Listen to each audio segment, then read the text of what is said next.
애가 저를 보더니 조용히 말했어요. 아버님한테 도와달라고 하자. 전에 아버님 땅도 있다고 했잖아.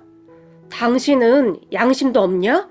지금까지 아버지한테 이것저것 다 받아 쓴 게 얼만데 또 아버지한테 손을 벌리냐?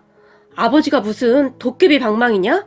아버지는 어디서 돈이 그냥 막 나오냐고. 그러면 어쩔 건데? 그럼 이대로 그냥 망할 거야? 그러니까 사업을 똑바로 했어야지. 이게 뭐냐고. 아내가 저를 있는 대로 째려봤어요. 당신 말 진짜 이상하게 한다. 내가 망하고 싶어서 망했냐? 그리고 그동안 당신 내 덕분에 완전 편하게 잘 살았잖아. 그래놓고 지금에 와서 이러는 건 좀 웃긴 거 아니냐? 몰라. 얼른 차키나 챙겨. 아버님한테 가서 그냥 나자빠질 거야. 지금 방법이 없잖아. 우리 간다고 내가 미리 전화는 해놨어. 아내가 막무가내로 저를 차에 태우더니 우리 본가로 향했어요. 그렇게 얼마 후 본가에 도착한 아내가 초인종을 누르면서 아버님 저희 왔어요 라고 말을 했고 아버지가 문을 열어줬어요. 니들이 웬일이냐? 그런 우리를 보며 아버지가 못마땅한 표정으로 물었어요. 아버님 오랜만에 왔는데 그렇게 말씀하시면 저희가 섭섭해요. 얼굴에 철판이라도 깔은 것인지 말을 하던 아내가 막무가내로 집 안으로 들어갔어요. 그리고 그런 아내를 못마땅한 표정으로 바라보던 아버지가 무슨 일이냐고 우리를 노려봤는데요. 아버님 잘 아시면서 왜 자꾸 물어보세요? 지금 이 사람 사업 망하게 생겼어요. 한 번만 도와주세요. 저희 이대로 길바닥에 앉을 순 없잖아요. 집 안으로 들어서자마자 아내가 아버지에게 우는 소리를 했어요. 아니 그걸 나보고 어쩌란 말이냐? 망했으면 그냥 망한 거지. 내가 돈이 어딨다고 여기 와서 그래. 아버님 귀한 아들이 지금 사업 망해서 큰일 났는데 어떻게 그런 말씀을 하실 수가 있어요? 넌 참 얼굴도 두껍구나. 지금껏 한 번을 안 찾아오더니 먹고 살기 힘드니까 찾아와서 나보고 다짜고짜 돈 내놓으라고? 내가 살다 너처럼 얼굴 두꺼운 인간은 처음이다. 너는 얼굴에 무슨 철판 깔았냐? 그동안 맺힌 게 많았던 아버지가 참지 않고 아내에게 쓴소리를 했어요. 아버님, 며느리한테 어떻게 그렇게 천박한 말을 하실 수가 있어요? 그리고 사업 말아먹은 건 제가 아니라 아버님 아들이에요. 그런데 왜 저한테 화를 내시는 거예요? 마치 아버지와의 기싸움에서 절대 밀리지 않겠다는 표정으로 아내가 아버지에게 따졌지만 그러니까 니들이 싹 다 말아먹고 왜 나한테 그러냐고. 난 모르는 일이다. 그리고 니들이 여기 오랜만에 와서 잘 모르나 본데 나도 요즘 먹고 살기 힘들다.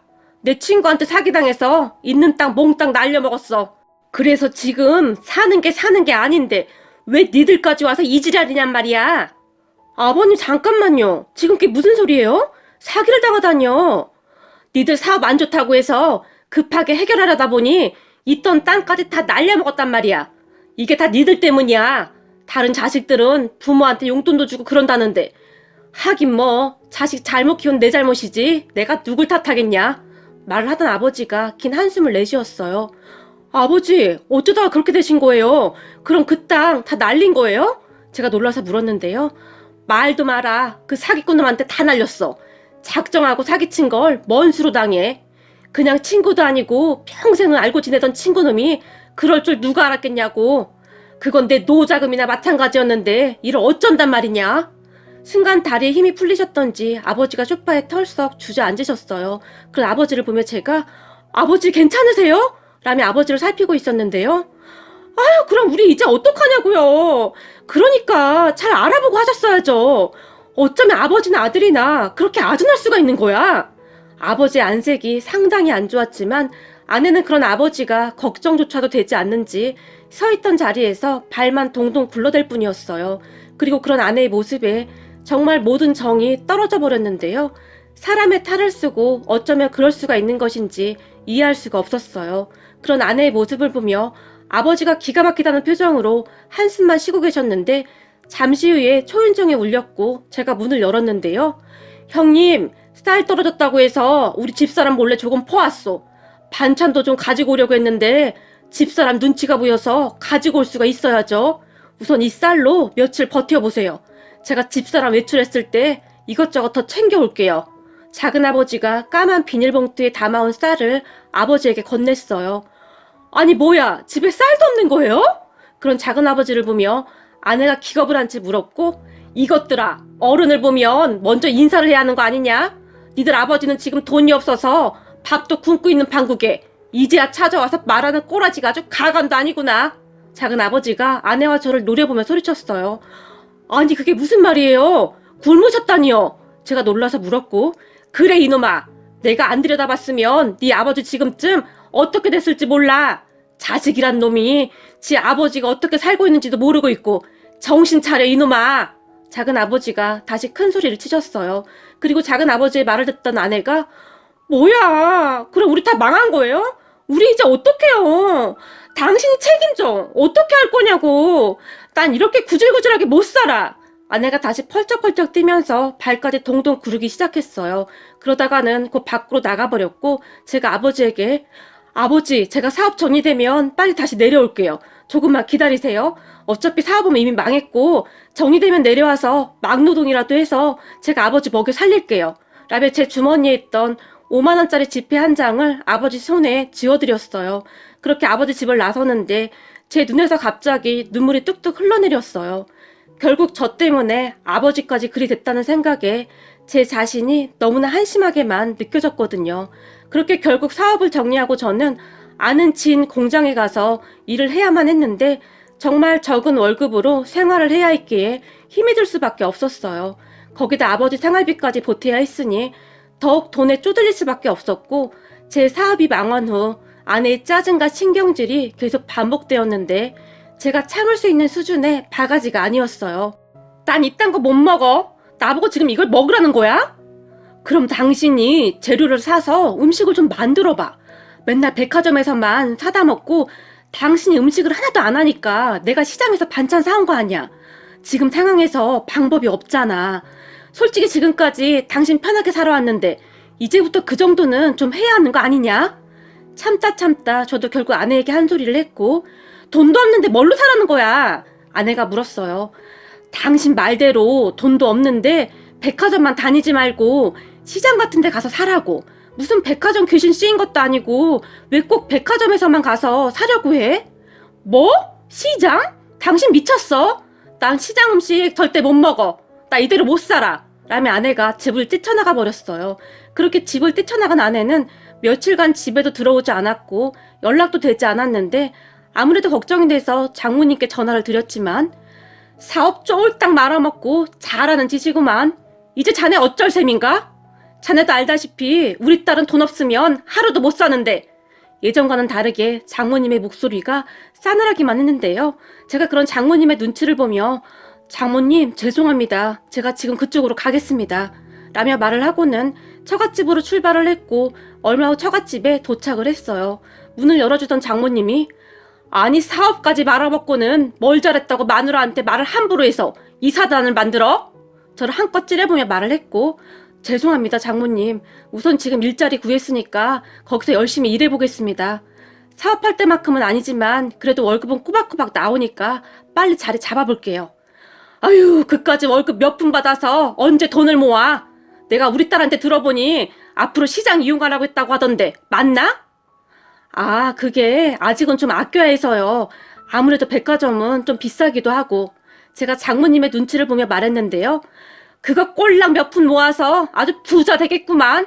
아이고, 동네 사람들 여기 반찬값 몇 푼 아껴서 부자 된다고 합니다. 장모님이 저를 비웃었는데요. 저는 그저 주눅이 들어 고개만 푹 숙이고 있었고, 옆에서 그 모습을 지켜보던 장인어른이 긴 한숨을 쉬더니 방으로 들어가 버렸어요. 그렇게 장모님의 잔소리를 듣던 도중 제 뱃속에서 꼬르륵 소리가 들려왔는데, 그도 그럴 것이 처갓집 문을 열고 들어서던 순간부터 갈비찜 냄새가 진동을 했고, 거기다 제가 저녁 식사 전이기도 했으니 상당히 배가 고프던 참이었거든요. 자네 이제는 밥도 굶고 다니나? 제 뱃속에서 계속 꼬르륵 소리가 나자 장모님이 물었고, 아, 예, 아직 식사 전입니다. 저기 죄송한데 밥 한 그릇만 먹을 수 있을까요? 그리고 집사람은 어디 갔나요? 집 안으로 들어서던 순간부터 장모님의 잔소리 때문에 겨우 아내에 대해 물었는데요. 스트레스 받는다고 쇼핑 갔네. 곧 올 시간 됐어. 안 깨나.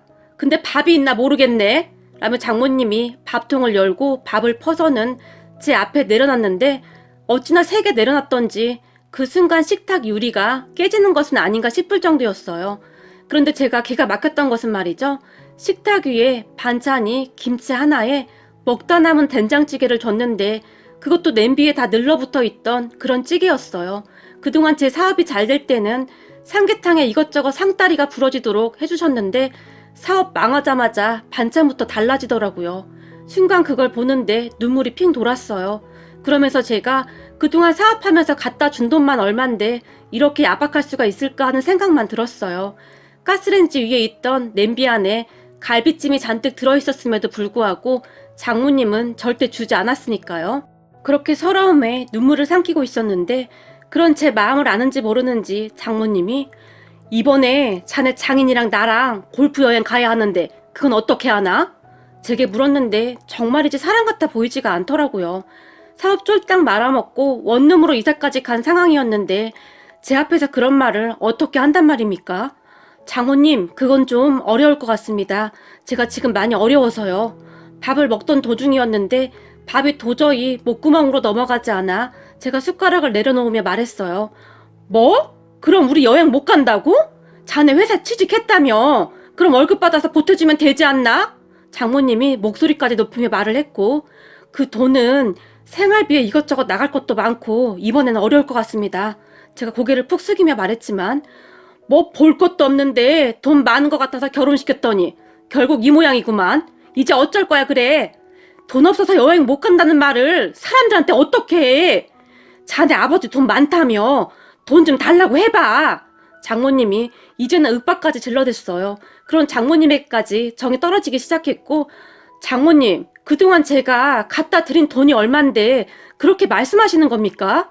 아니 우리 아버지 돈은 땅 파서 나오는 돈입니까? 그동안 장모님 생활비까지 제가 다 드렸지 않습니까? 그런데 이렇게 말씀하시는 건 너무 심한 거 아니십니까? 더 이상 참지 못하고 제가 장모님에게 말을 했는데요. 방에서 그 말을 듣던 장인어른이 급히 나오더니 제 뺨을 내리쳤어요. 이런 배은망덕한 놈이 있나? 어디서 장모한테 그딴 식으로 말을 해? 사업 쫄딱 말아먹었으면 무릎이라도 꿇고 빌어도 시원찮은 마당에 당장 꺼져 이놈아. 쥐뿔도 없는 놈이 어디서 이딴 식으로 행동을 해? 장인어른인 제게 삿대질까지 하며 소리를 질렀어요.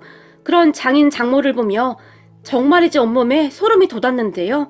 가족이라면 힘들 때 서로 격려해주고 도와야 하는 거 아니겠습니까? 결국 저는 그곳을 박차고 나와버렸고 나중에 그 소식을 들은 아내가 제게 전화를 해서는 네가 뭔데 우리 엄마한테 소리를 질러? 아주 형편없는 인간이네? 나 더 이상 너 같은 인간이랑 못 살겠다. 우리 이혼하자. 어차피 너 지금 개털이니까 그냥 깔끔하게 합의 이혼하자. 아내가 소리를 질러댔어요. 와, 대단하다. 내가 사업 망한 지 1년이 넘은 것도 아니고 몇 달 되지도 않았는데 이혼하겠다고? 진짜 너란 여자 치가 떨린다. 나도 더 이상 너란 여자랑 못 사니까 빨리 이혼 서류나 준비해와. 피차 빨리 정리하는 게 맞는 것 같다. 그 순간 그나마 남아있던 정도 다 떨어져 버렸고 사실 하루하루 아내의 바가지로 인한 스트레스도 어마어마했거든요. 거기다가 그 여자 먹여 살릴 돈으로 우리 아버지에게 한 푼이라도 더 드리고 싶다는 생각만 들었고요. 그렇게 얼마 후 아내가 아주 의기양양한 표정으로 찾아왔고 우리는 정말 초고속으로 이혼을 했어요. 그리고 이혼하고 몇 달 뒤 아내가 재혼했다는 소식이 들려왔는데 잘 아는 지인의 말로는 남자가 꽤 부자라고 하던데 능력도 좋아. 도대체 그런 남자는 어떻게 꼬시는 거냐? 근데 그 재혼한 남자한테 아들이 하나 있다나 봐. 아이를 안 낳는다는 조건으로 결혼한 것 같더라고. 정말 급하게 재혼을 한 전 아내를 보며 지인도 놀랍다는 듯이 말을 했어요. 그 여자 돈 없으면 하루도 못 살잖아요. 근데 그 여자 성격에 그 아들을 잘 돌볼지 모르겠네요. 성격이 워낙 개차반이라. 저는 그저 그 말만 하고 전화를 끊어버렸고 그 뒤 전 아내를 제 기억 속에서 완전히 지워버렸어요. 그리고 저는 나름 열심히 일을 하면서 살고 있었는데 어느 날 아버지가 전화를 했고 할 말 있다. 한번 내려와라. 왜요? 혹시 생활비 떨어지셨어요? 제가 돈 더 붙일게요. 이혼하니까 돈이 남네요. 제가 기가 막혀서 웃었는데요. 그런 제 말을 듣던 아버지가 니들 이혼한 거 확실한 거냐? 제게 물었고 했다니까요. 그 여자는 벌써 재혼까지 했답니다. 진짜 독한 여자네요. 알았다. 되도록이면 빨리 내려오거라. 라는 말만 하고 아버지가 전화를 끊어버렸어요. 그렇게 저는 그 주 주말에 아버지가 계신 곳으로 내려갔고 그날 아버지가 저에게 충격적인 사실을 말했어요. 그때 내가 땅 다 날려먹었다고 한 거, 그거 다 뻥이다. 아버지가 아무렇지도 않게 말했어요. 네? 그게 무슨 말씀이세요? 그거 다 사기당했다면서요. 그 불려시 같은 게 시퍼렇게 두 눈 뜨고 그러고 있는데 어떻게 해 그럼? 그거 내쫓으려고 내가 거짓말한 거다. 이제 네가 완전히 갈라섰다고 하니까 말하는 거야. 안 그랬으면 그 불려시가 절대 안 떨어졌지. 그 불려시는 돈이 없어야 떨어질 인간이니까. 그럼 저랑 그 여자 이혼시킬 생각으로 그러신 거예요? 그럼 그때 작은아버지가 쌀 떨어졌다고 쌀까지 가지고 오신 건 뭐예요? 그것도 다 내가 시킨 거다. 그렇게 하지 않으면 그 불려시가 어디 믿기나 하겠냐? 나라고 그러고 싶었겠냐? 그런데 그런 불려시가 네 옆에 있으면 될 일도 안 된다. 봐라. 너 사업 망하고 돈 떨어졌다고 하니까 뒤도 안 돌아보고 도망가 버리잖아. 그래서 결혼 전에 내가 뭐라고 했니? 그 불려시랑 결혼하지 말라고 그렇게 뜯어말려도 안 들어 처먹더니. 아버지가 한심하다는 듯이 저를 바라봤어요. 아버지 말이 맞습니다. 아버지가 그렇게 반대를 했음에도 불구하고 그놈의 얼굴 예쁜 것에 미쳐서는 제가 정신이 나갔던 것이죠. 전 아내는 홀로 계신 아버지를 잘 찾아뵙지도 않았어요. 그러면서 처갓집에는 수시로 들락날락했는데 어느 날은 제가 여보, 아버지 혼자 계신데 이번 주 주말에 내려갔다 오면 안 될까? 라고 묻기라도 하면 싫어. 그 집 냄새 난단 말이야. 가면 난 밥도 잘 못 먹는데 싫단 말이야. 라며 대놓고 싫은 기색을 보였어요. 그러면서 돈이 필요할 때는 아버지께 다 받았었고 말이죠. 제가 누굴 탓하겠습니까? 그동안 정신이 나갔던 제 잘못이죠. 그런 아버지의 말에 제가 고개를 푹 숙였는데요. 그렇다고 그렇게 죽상을 쓸 건 또 뭐냐? 전화위복이라고 생각하거라. 앞으로 사람을 만날 때는 얼굴을 볼 게 아니라 인성을 보란 말이다. 그리고 이건 내가 가지고 있던 땅을 조금 팔았다. 이 정도면 작게라도 다시 사업 시작할 수 있을 게야. 너무 욕심 부리지 말고 작게 시작해서 다시 한번 일어서봐. 라며 아버지가 제게 통장을 건넸어요. 그 통장 안에는 꽤 큰 금액의 돈이 들어있었지만 저는 차마 그 돈을 쓸 수가 없었어요. 못난 자식 때문에 아버지가 무슨 잘못이란 말입니까? 그렇게 저는 아버지가 주신 통장을 몇 날 며칠 동안 그저 바라보고만 있었어요. 그러다가 문득 작은아버지가 생각났고 다음날 작은아버지를 찾아갔어요. 네가 웬일이냐? 이혼했다며? 잘했다. 그런 인간 같지도 않은 인간이랑은 벌써 갈라섰어야 해. 작은아버지도 한숨까지 쉬며 말을 했어요. 작은아버지, 제가 곰곰이 생각을 해봤는데요. 작은아버지 농작물을 트럭에다 싣고 다니면서 제가 팔았으면 해요. 제가 팔만한 장소는 물색해놨어요. 그러니까 작은아버지가 좀 도와주세요. 사실 아버지가 사업하라고 돈을 좀 주셨는데 도저히 그 돈을 쓸 수가 없어요. 그리고 제 친구가 그렇게 트럭에 과일 싣고 다니면서 파는데 돈을 꽤 많이 벌더라고요. 작은아버지가 좀 도와주세요. 작은아버지가 도매 시장에 납품하는 것들이 품질 좋다고 소문났다면서요? 제가 작은아버지께 간절하게 부탁을 했고 작은아버지도 흔쾌히 도와주시겠다고 했어요. 그뒤 작은아버지가 지인 중에 과일 농사 크게 하고 있는 지인 몇 분도 더 소개시켜 주셨고 저는 한동안 친구를 따라다니면서 정말 열심히 트럭 장사를 배웠어요. 트럭에서 무거운 과일들을 산 손님들 집까지 배달해드렸던 건 물론이고 나름 저만의 서비스를 더해서 정말 열심히 배워나갔어요. 그러다 나중에는 홀로 시작을 했는데 이게 생각보다 돈을 정말 많이 벌더라고요. 예전에는 트럭에서 과일 파는 그런 사람들을 그저 대수롭지 않게 생각했었는데 이건 저만 열심히 하면 웬만한 직장인들보다 훨씬 많이 벌더라고요. 그렇게 저는 밥 먹는 시간까지 줄여가면서 정말 열심히 장사를 했어요. 그 장사를 하면서 돈을 꽤 많이 벌게 되었고 하루하루 정말 열심히 살고 있었어요. 그러던 어느 날 정말 뜻밖의 일이 생겼는데요. 이혼한 전 아내에게 전화가 걸려온 겁니다. 여보, 나야. 당신 무슨 장사에서 다시 성공했다며? 근데 과일 장사가 그렇게 돈을 많이 벌어? 전 아내가 호들갑까지 떨면서 물었고 네가 어떻게 알았냐? 그래 맞아. 다시 시작해서 이제 웬만큼 먹고 살만하다. 왜? 근데 내가 뭐라던 말던 네가 뭔 상관이냐? 이미 정이 떨어질 대로 떨어진 터라 길게 얘기하고 싶지도 않았거든요. 당신 얘기는 얼마 전에 당신 친구들한테 들었지. 거기다 아버님 땅도 어떻게 다시 찾았다며? 어떻게 찾았어? 그래서 말인데 나 잠깐만 만나주면 안 될까? 전 아내가 제게 물었는데요. 우리가 다시 만날 사이는 아닌 것 같은데? 거기다 넌 재혼까지 했는데 지금 네 남편이 알면 상당히 안 좋아하지 않겠냐? 괜찮아. 그 인간은 거의 집에도 안 들어와서 그런 거 관심도 없을걸? 나한테 지 아들 맡겨놓고 아주 집에도 안 들어온다니까? 전 아내가 남편 한담을 하기 시작했어요. 그럼 너한테는 오히려 잘 된 거네. 네 남편 돈 많은 사람이라며. 넌 너 좋아하는 돈 쓰고 다니면 되는데 뭔 불만이 그렇게 많냐? 그때쯤 저도 짜증나서 건성건성 말을 해버렸어요. 그런데 제 말을 듣던 전 아내가 눈물 가득한 목소리로 아니야, 그거 다 거짓말이었어. 나 완전 사기 결혼 당했다고. 알고 보니 돈 많다는 거 다 거짓말이야. 빚만 천지고 나 완전 사기당한 것 같아. 라는 말을 했는데 참 기가 막히다 못해 어이가 없더라고요. 근데 말이야, 네가 사기당했던 말던 난 더 이상 너랑 할 얘기 없으니까 그만 끊자. 내가 지금 상당히 바빠서 말이야. 당신 다시 잘 됐다고 하니까 우리 부모님도 당신 다시 보고 싶대. 사실 당신이 우리 부모님한테 잘하긴 했었잖아. 웃기는 소리하고 자빠졌네. 난 너하고 이혼하고 나니까 아주 일이 술술 잘만 풀리더라. 거기다 네가 쓰던 돈이 고스란히 남으니까 돈 쓸 일도 별로 없어. 생각해봐라. 네 친정에서 매달 가져가던 돈도 없으니 내가 돈이 남아 돌겠지? 그리고 네 부모님도 참 대단한 사람들이다. 그때 사업 망했을 때는 그렇게 모질게 굴더니 이제 다시 살만하니까 내가 다시 보고 싶대? 내가 미쳤냐? 또다시 그 구렁텅이로 들어가게? 당신 집에 가면 호랭이가 아가리를 딱 벌리고 있는데 내가 미쳤어? 됐고 다시 연락하지 마라. 제가 전 아내를 약간 약 올리듯이 말을 했어요. 그렇게 제가 전화를 끊으려고 하자 여보 잠깐만 언제나 밥 한 번만 사주면 안 돼? 내가 이혼해보니까 당신만 한 남자가 없더라. 그때 내가 미쳐서는 당신이랑 왜 이혼했는지 모르겠어. 나 진짜 후회되는데 혹시 내가 돌아가면 나 받아줄 거야? 전 아내는 정말이지 제정신이 아닌 듯 했어요. 내가 미쳤냐? 왜 그래야 하는데?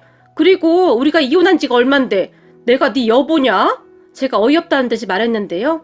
당신 나 많이 사랑했잖아. 나 좋아서 엄청 쫓아다녔던 것도 당신이잖아. 그때야 내가 정신이 약간 나갔던 거고 이제는 정신 차렸거든? 네 그 얼굴만 보고 있어도 치가 떨리니까 그러니까 다시는 전화하지 마라. 그리고 내가 혹시나 해서 하는 말인데 나 지금 진지하게 만나는 사람이 있으니까 이상한 생각은 하지도 말고 라며 제가 흥분한 채 말을 했는데요. 뭐야 당신한테는 항상 나밖에 없었는데 그새 누가 생긴 거야?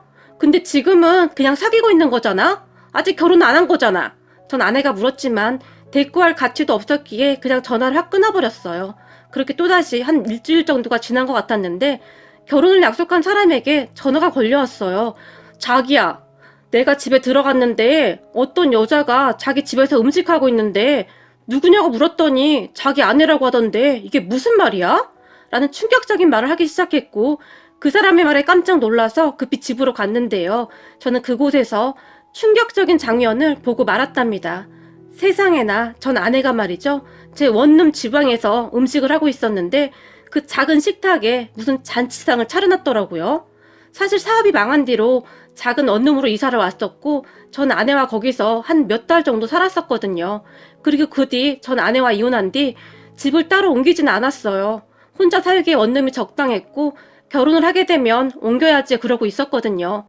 그렇게 집안에 들어선 저를 보던 전 아내가 여보, 아직도 날 그리워하고 있었던 거야? 비밀번호도 그대로더라. 내가 당신한테 주려고 음식 해놨어. 얼른 와서 앉아.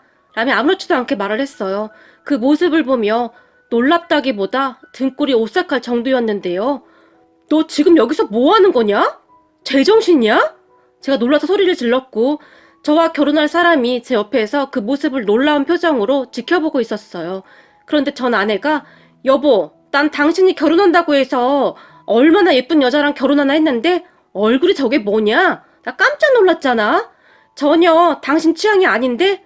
복잡하게 그럴 거 뭐가 있어. 우리 둘이 다시 합치면 되는데. 전 아내가 계속 입을 나불거렸어요.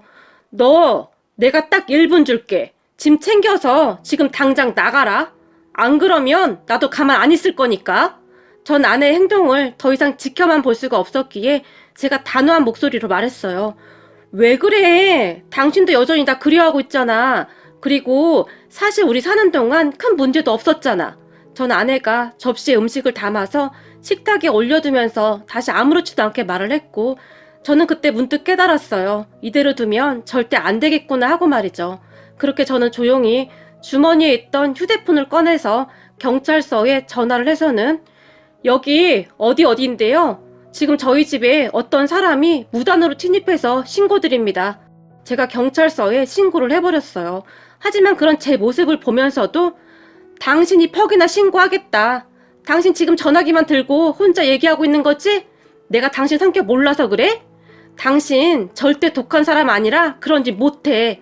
그러니까 저 여자 내보내고 얼른 와서 앉아. 그리고 내일은 아버님 뵈러 가자.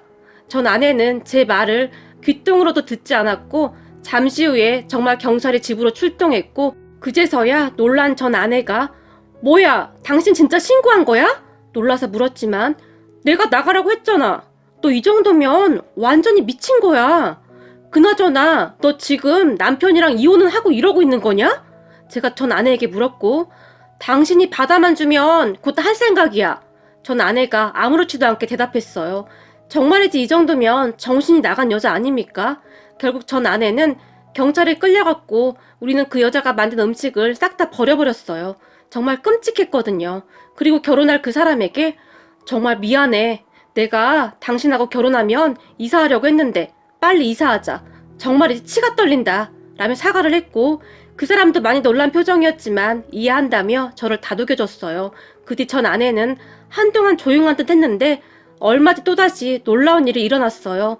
전 아내가 이번에는 우리 아버지에게 찾아가서 무릎까지 꿇고는 빌어댔다고 합니다. 나가라고 해도 나가지 않고 버티더랍니다. 그래서 아버지도 결국 경찰에 신고를 해버렸다는데 그제서야 혼비백산해서 도망치더랍니다. 그런 전 아내를 보며 이제는 정신까지 나간 것 같더구나. 내가 걔 얼굴만 보면 아주 소름이 끼쳐. 니들 빨리 결혼하거라. 아주 꿈에라도 나올까봐 무섭구나. 라는 말을 할 정도였어요. 그 뒤 전 아내를 다시 만난 적은 없는데 재혼한 남편하고도 이혼 소송 중이라고 하네요. 뭐가 막 복잡하다고 하는데 더 이상 듣고 싶지도 않았기에 중간에 듣다 말았어요. 그리고 저는 현재 지금의 아내와 재혼해서 잘 살고 있답니다. 지금의 아내도 재혼이었고 우리 아버지의 소개로 만나게 되었는데요. 저는 전 아내와 이혼한 뒤 트럭 장사를 하며 몇 년간 홀로 지내고 있었는데 아버지 지인분이 괜찮은 사람 있다며 저와 만나보게 하라고 했다고 했어요. 그렇게 저는 지금의 아내를 만났고 우리 둘은 아무 문제 없이 잘 만나고 있었는데 그 정신나간 전 아내가 몇 년 만에 찾아와서는 그 난리를 쳤으니 황당할 수밖에요. 우선 지금의 아내는 심성이 아주 착해요. 제가 트럭 장사라고 말했음에도 괜찮아요. 사람이 열심히만 살면 되는 거죠. 그렇다고 저도 막 잘난 것도 없는데 그게 뭐가 어때서요. 저도 앞으로 당신 따라다니면서 열심히 일해야겠네요. 라며 도시락까지 싸서는 항상 저를 따라다니면서 제 일을 도왔어요. 거기다 살림도 굉장히 잘하고 혼자 계신 아버지도 잘 챙겨줘서 어찌나 고마운지 모르겠네요. 장인 장모님도 정말 좋은 분들이신데 장인 장모님께 첫 인사를 드리던 날 장모님이 갈비찜을 해주셨는데 그 갈비찜을 보던 순간 예전 처갓집에서 푸대접 봤던 게 생각나면서 저도 모르게 갑자기 눈물이 뚝뚝 떨어졌어요. 그런 저를 보던 장모님이 놀라서 왜 그래요? 라고 물으셨고 제가 갈비찜을 너무 좋아해서요. 라며 웃었는데요. 그때 장모님은 제가 갈 때마다 갈비찜을 한 솥 준비해 놓으셨고 갈비찜 엄청 많으니까 실컷 먹게나. 내가 앞으로 맨날 해줄 수도 있네. 라며 활짝 웃으셨어요. 거기다 제가 용돈이라도 드리려고 하면 됐네. 요즘 젊은 사람들 먹고 살기 힘들다고 하지 않나? 이런 거 줄 생각하지 말고 알뜰하게 모아서 잘만 살아주게나. 라며 잘 받지도 않으셨어요. 그런 장인 장모님을 보며 그동안 제가 얼마나 바보같이 살았는지 다시 한번 느끼게 되었는데요. 이번 일을 겪으면서 여자 얼굴 그거 다 쓰잘데기 없는 것이라는 것을 정말이지 뼈저리게 느끼게 되었어요. 뭐니 해도 사람 인성이 제일 중요하다는 것을 다시 한번 깨닫게 되었답니다.